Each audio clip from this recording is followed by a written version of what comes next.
Good morning everyone. Welcome to your English class. Dear students, today we are going to do the explanation of lesson number 3, Tine and the Faraway Mountain. Dear students, as this is my first video, I have written part 1 over here. Open your books on page number 25, lesson number 3, Tine and the Faraway Mountain. In Italy, in the Mishmi hills of Arunachal Pradesh, young Tine Mina heard a wondrous call from the mountains in the distance. She was drawn to it, a sound only she could hear. Now what is being said here in this para? Here it is being said that she used to live in Mishmi hills of Arunachal Pradesh in Italy. And she was a young girl. Her name was Tine Mina.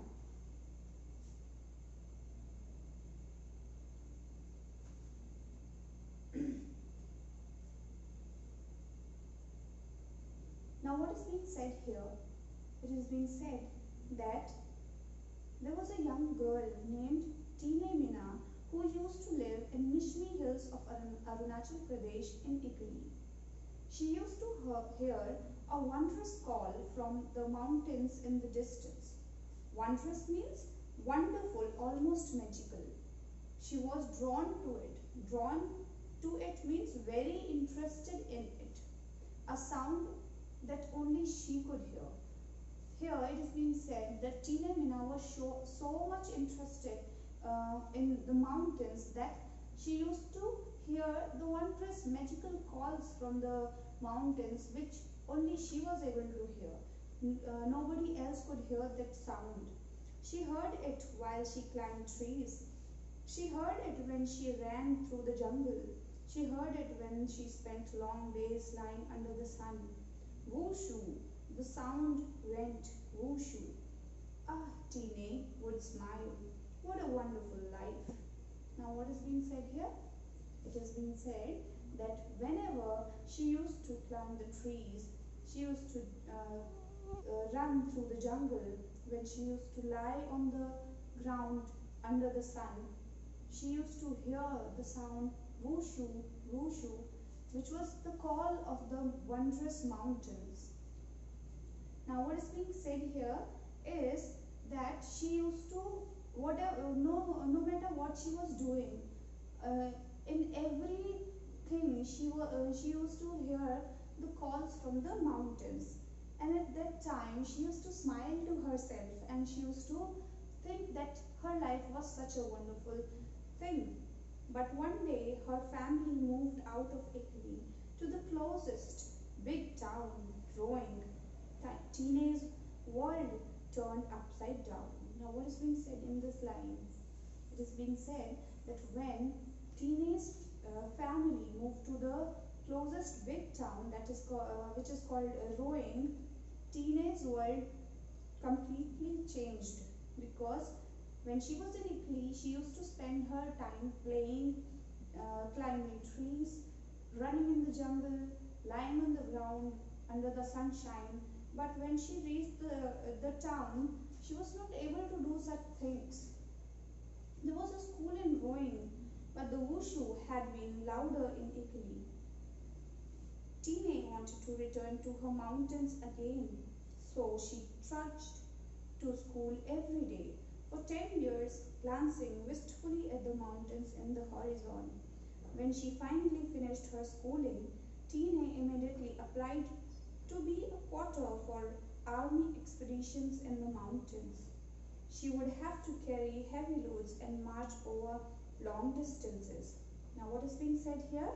It is being said that she was sent to school in Rowing. But in Rowing, the sound of whoo-shoo did not end. The sound was there, but it was louder in Italy. When she was in Italy, she could hear it very clearly, the sound which was coming from the mountains. Tine wanted to return to her mountain again. Every day while going to the school, she trudged. Trudged means walked with slow and heavy steps because she did not want to go to school. She wanted to return to the mountains where she used to live before. When she finally finished her schooling, she immediately applied to be a potter. Potter means a person who carries luggage and heavy loads for others. She immediately applied to be a potter for army expeditions in the mountains. Expeditions means journey by a group of people. She knew that she would have to carry heavy loads and march over long distances. But women were not allowed to be potters in those days. Tine did not let that stop her. She dressed as a boy and started to work carrying nearly 25 kilos of luggage every day. A whole week passed before everyone realized that she was a girl disguised as a boy. Now what is being said here? It is being said that at that time, girls were not allowed to be a potter in the army. Sure, she was also the one who could be avoided from entering the expedition, but she did not let that condition stop her from entering the expedition as a potter. She dressed herself as a boy and carried heavy loads every day during the expedition. After about a week passed, people realized that she was a girl who was disguised as a boy. Now turn the page to page number 26, para number 1. On page number 26, the officers scolded Tine for breaking the rules. But they knew that Tine knew the route better than anyone else. So they allowed her to continue working. Her act would later help lift the ban on female potters. Now what is being said here? It is said that when the officers came to know that Tine was a girl, they scolded her for breaking the rule. But they did not stop Tine from working in the expedition as a potter because they knew that she is the one who knows the route better than them.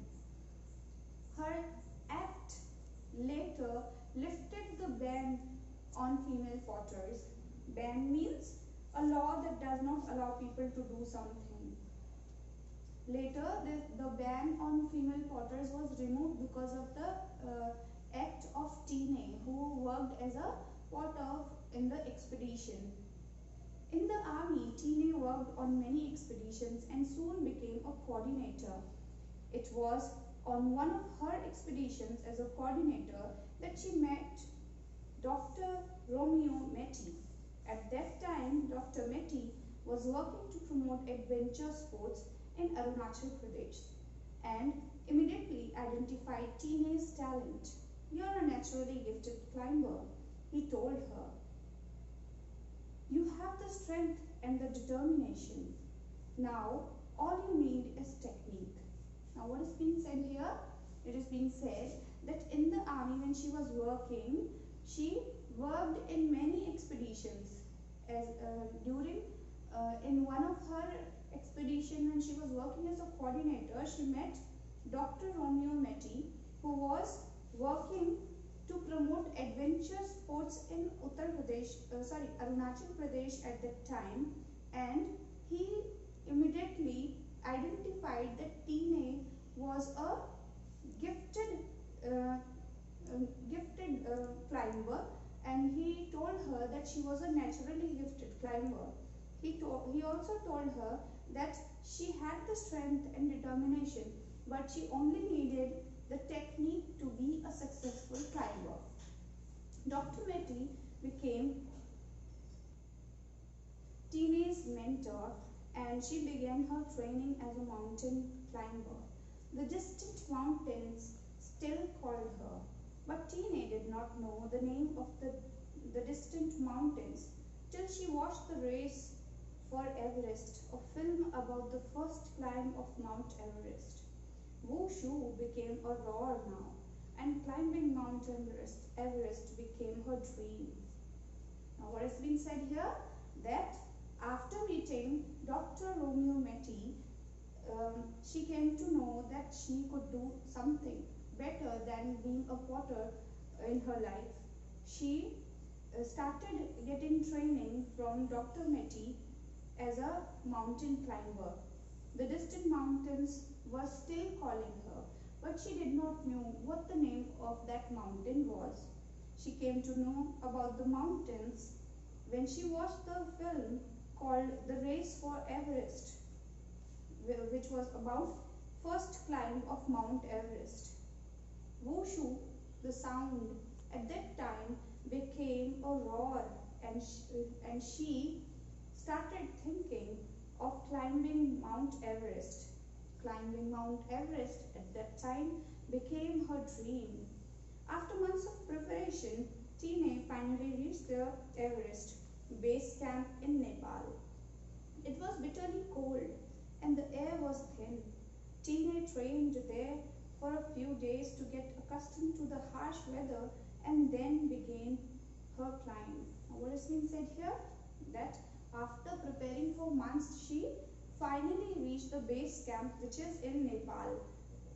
She stayed there for few days so that she could get accustomed. Accustomed means used to. So that she could get used to the harsh weather, and then she began climbing on the Mount Everest. Dear students, that's all for today. We'll continue with the further explanation in our next video. Thank you and have a good day.